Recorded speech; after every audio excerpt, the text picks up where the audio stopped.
deity exists indeed, but it does not exist in your favor. Neither preachers, that would include Creflo Dollar, T.D. Jakes, Bishop Eddie Long, nor imams, nor anyone else know who God is, unless he knows what God is and the nature of the substance of God. They know who their God is and what their God is.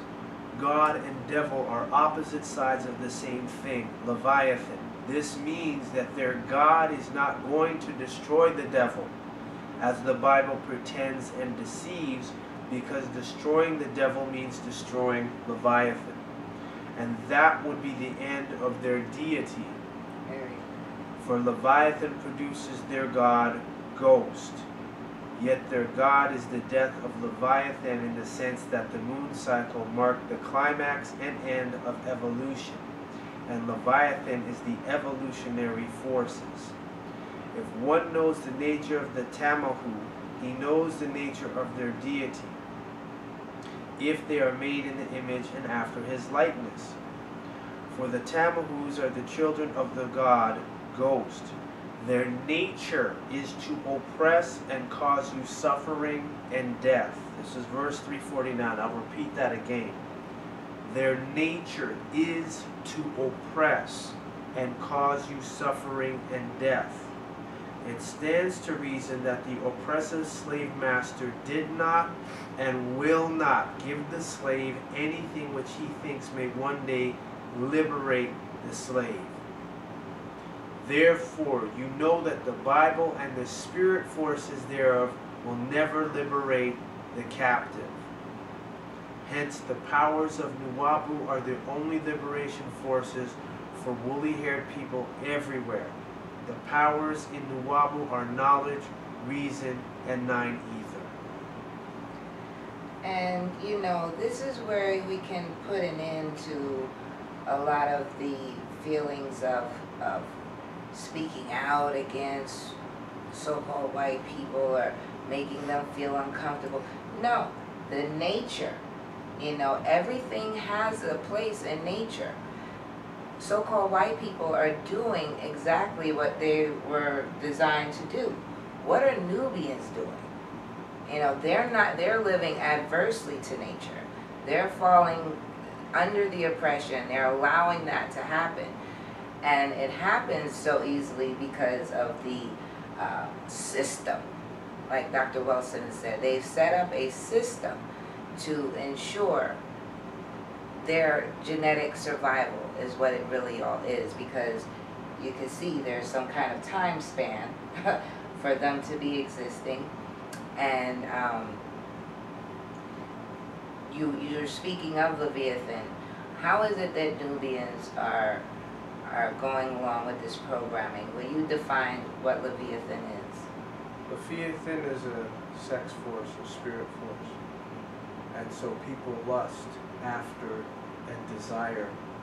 So you have big cities that are set up and they can offer any type of food, any type of clothing, any type of lifestyle. You can have this car, you can have this, we got the iPhone out now, we got that, we got, you know, you can get yourself an iPod, you can get yourself a notepad, and all that is designed, nothing is wrong with the technology, but it's gotten to the point where the technology is becoming need, which is really, it's a luxury. Yeah. Versus it being a secondary. Because if you don't know who you are and you don't know you're at war, then your person is going to continue going on acting like everything is fine. So that's why they don't want to talk, like Dr. Creswell said, they don't want to talk about white supremacy, because then it puts them in a situation of being unsettled at the fact that they're around people who view them as their enemy. But we just played the Donald Sterling, and he told her flat out, this is like talking to an enemy. He said, you don't understand. She said, understand what? Nothing. Let the cat out the bag away. We are the enemy because of one fact and one fact only, and it's the melanin. and no one's talking about melanin, the power of melanin. Melanin is spirituality. You're not born being a Christian or seven, all the sects that come from there, Seventh Day, it's the ones where they always, the Pentecostal, Baptist, Episcopalian, all these denominations. There's all a lot of confusion. And melanin in itself is a spiritual force. It can transform light and sound energy. It gives you the ability to communicate with the dead, the spiritual world, the outer space, and the cosmos. We have always been a thing of wonder to the Amorite, as far as when they came and saw how we were living, our writings, our crafts, our everything that we had done, our books, our knowledge, our information, so vast and so high up above the way that they were living. It formed a lot of jealousy.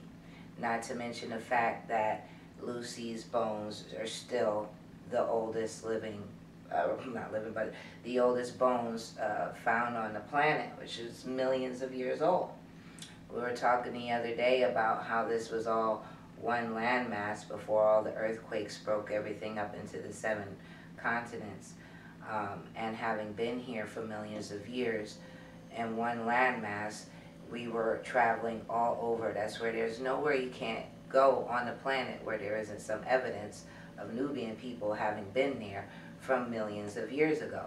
However, the Amorite dates back only a few thousand years. So, again, I can understand the jealousy. You're new on the scene. Nothing here is saying that you existed before, and nothing about your genetic makeup is saying that you should be here, because we have a sun, and the sun's UV rays are deadly to people without melanin. So there's no need to be what they try to call reverse racism.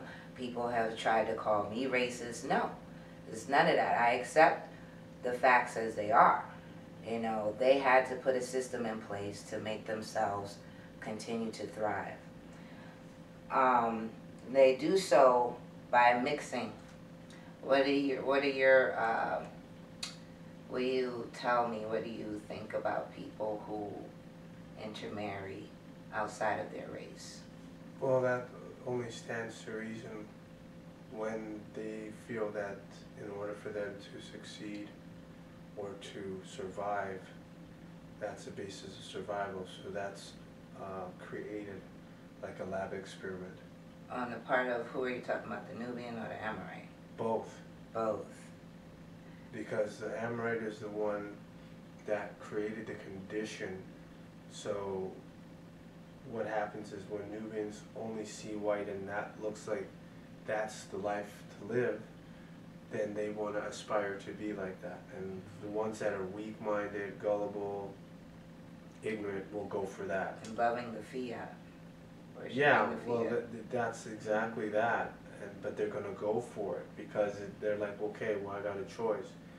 And to a degree, you can't fault them. It's like, okay, do I go, does a Nubian man or woman say, okay, if I try to be conscious, I'm poor. If I want to succeed, I get a white person. I live in a fabulous place. I get to travel, and I get to experience things, and so then that's it. So that's not really a surprise. But the thing is, there's always going to be a price that has to be paid, and the reality will always come back in the end that they will be told they were a Negro. I won't say nigger because it's a title of ability, but at the end of the day, they're always going to be told what they're going to do. And that's a sellout. What's a sellout? Well, I don't call that a sellout. I call that the person that sold their soul. And selling out is they have been put in a position where they have a choice to make. And if they don't have any other knowledge to give them another option, then that's where they go. Now the thing is, when they have been told, let's say beforehand, and they make that decision consciously, knowing they have other options, but choose that one because they can see it will work for them in the short term, not over the long haul, not in the bigger picture, then at that point that person has sold their soul. They basically are a black devil at that point. And so when that subject of white supremacy comes up, they don't want to talk about that because they are serving a master. So when they're serving their master, that means essentially what? That they have to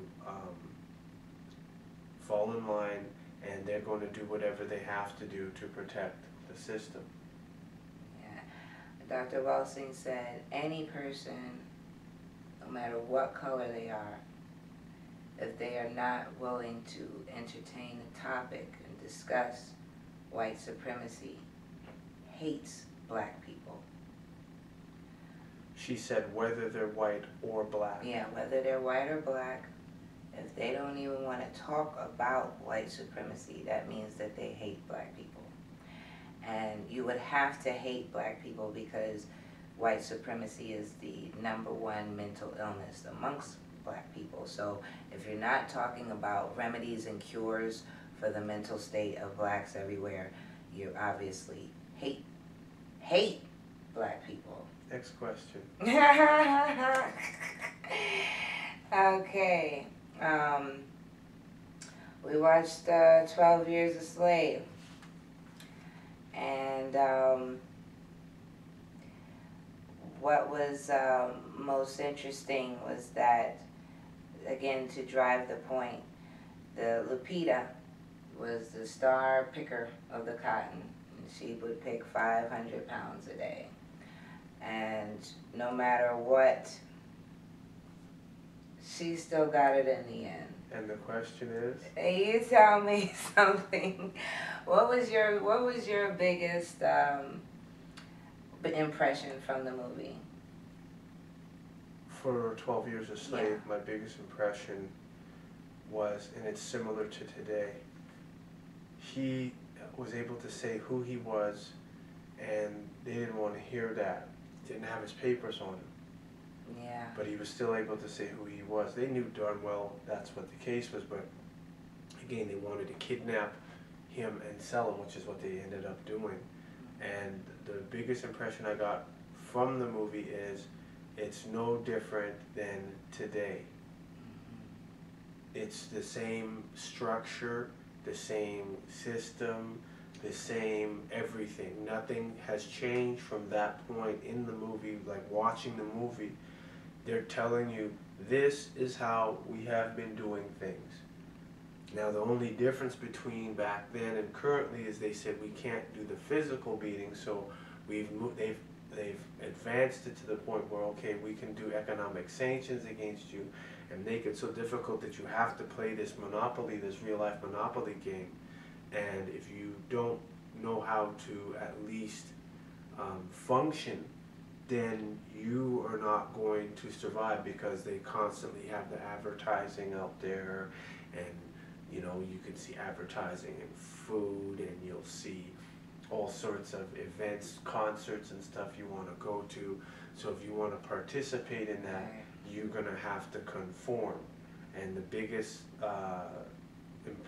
impression, like I said, was with the church, and he kept reading the Bible to them. It's and like every TV Sunday, is now. Pardon? It's like TV is now, all the propaganda and programming. Well, that's essentially what it's have. programming. Yeah. Mm-hmm. Next question. We also watched A Family That Prays. The sister who slept her way to the top at her job, in a sense. Mm-hmm.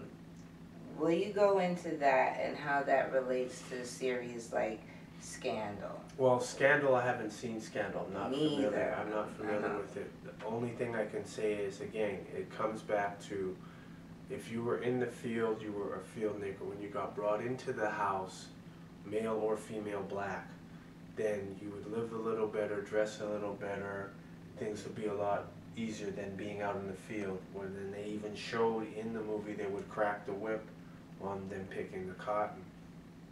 So again, it's still the same game with another name. It's still the same programming. Everything is the same.